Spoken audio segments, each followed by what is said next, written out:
Ako wala akong sama kay Boss Wamos kasi followers ko na siya. Alam ko kung paano siya nag-exceed. Pero yung sa akin lang, kuya, pinagpaguran ko po yung pera na yun. Sumugal po ako sa inyo. Alam ko matutulungan nyo. Dahil sa katangahan ni ate, naubos lahat ang laman ng GCash niya at dinadawit niya ang pangalan ni Wamos Cruz ngayon. Dahil si Wamos daw ang kausap niya mga idol. So gaano ba ito katotoo mga idol? Panoorin natin ang buong video. Page ni Wamos. Let's go! Ma'am, ano pong pangalan niyo po? Edeline Labrador po. Edeline Labrador. Ilan taon na po kayo, ma'am?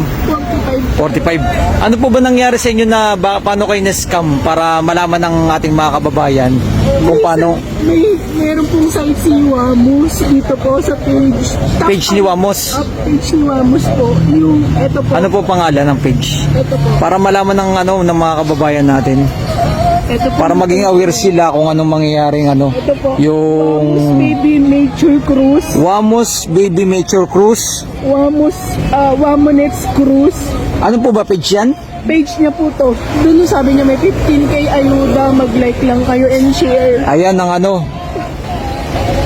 ganun ang ginawa para Tapos ito po yung Baby Nature. 5 years na po akong top fan niya ni Wamos. Hindi pa po sila sikat nun.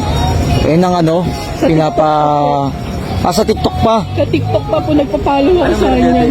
Ano meron ito sa scam? Na-scam po ako doon sa Gcash ko po. Sa Gcash niya Opo, boses na boses po ni Wamos. Akala ko talaga siya. Sabi niya wag daw po. Maingay, screenshot ko lang daw po. Yung screenshot ko po, yung confidential. Nag-send po ako sa kanya. Ayan po, binidyo ko pa po yan. Sabi ko, maawa na kayo sa akin. Kasi tatlo yung anak ko pinapak. Paano ka na-scam, te?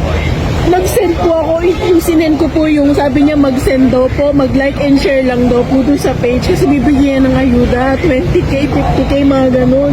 Ako po nagpakasakali ako, sabi ko yung backpay ko pang online business ko po.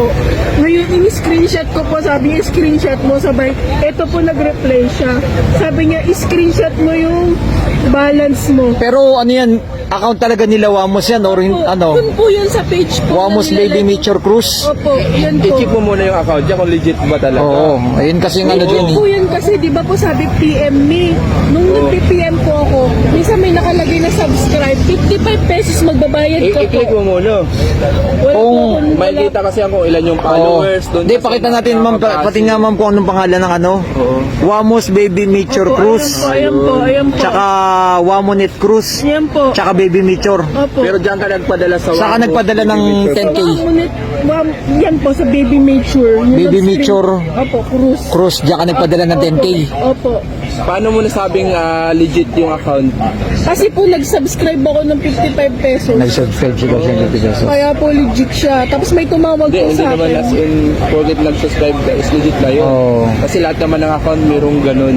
Kahit fake account, mayroong ganung setting. Ano po nangyari after na nag-ano kayo? Yun po. Tapos nung ano na po ako, ini-screenshot ko na po. Opo. Tapos nag-send na ako sa kanila. Sabi niya, i-send mo yung total balance. Andiyan pa yung date. Wala po kasi akong load eh. Wala akong data kasi wala na talaga ako ngayon. Kuya, nag-police report na ako. 3 anak ko.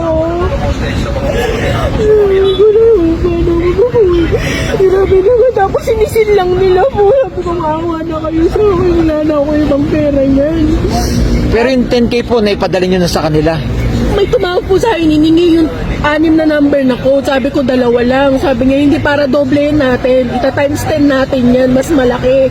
Sabi niya, ganun, pinapunta niya pa nga ako dun sa Gcash Ano na yung pangalan na pinadala mo sa Gcash? Edeline Labrador po. Ay, hindi Ay, talaga hindi yung to. sa akin po yung gamit ko. Oh, ay, Gamit account niya. yung sinindan mo, anong pangalan?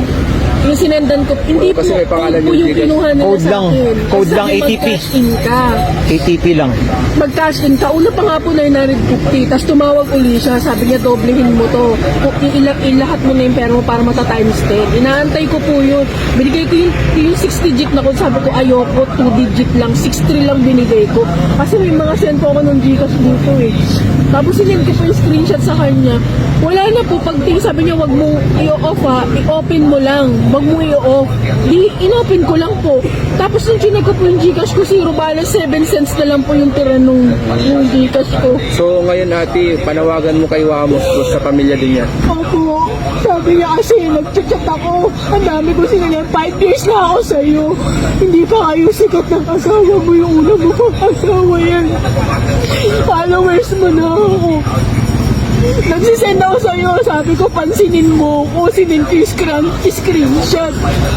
Nag-video pa ako sa'yo noong oras na yun. May date pa yung Gcash ko kung kailan nakuha yan. Parang awa mo naman, tulungan mo kasi boses na boses mo talaga. Meron ako record mo. Nandun sa cellphone ng anak ko kasi doon ko ino-open yung Gcash ko. 2 anak ko na nagka-college, isang elementary. Single mom lang ako. Grabe, lagi ako nagla-live sa'yo, walang hinto, umaga, tanghali, gabi. Sinisin mo lang yung message ko, pinag-download mo ako ng Shein, nag-download ako, sinabihan mo ako, irarapol na lang yung pangalan ko. Umasa ako, 1 linggo na ako ngayon, natanggal ako sa trabaho. Alam mo yan, nagme-message ako. Ano sa palagay nyo mga idol? Si Wamos Cruz ba talaga ang naka-scam sa kanya or ibang tao mga idol? Kayo nang humusga mga idol. Dahil para sa akin is baka na-scam siya ng ibang tao.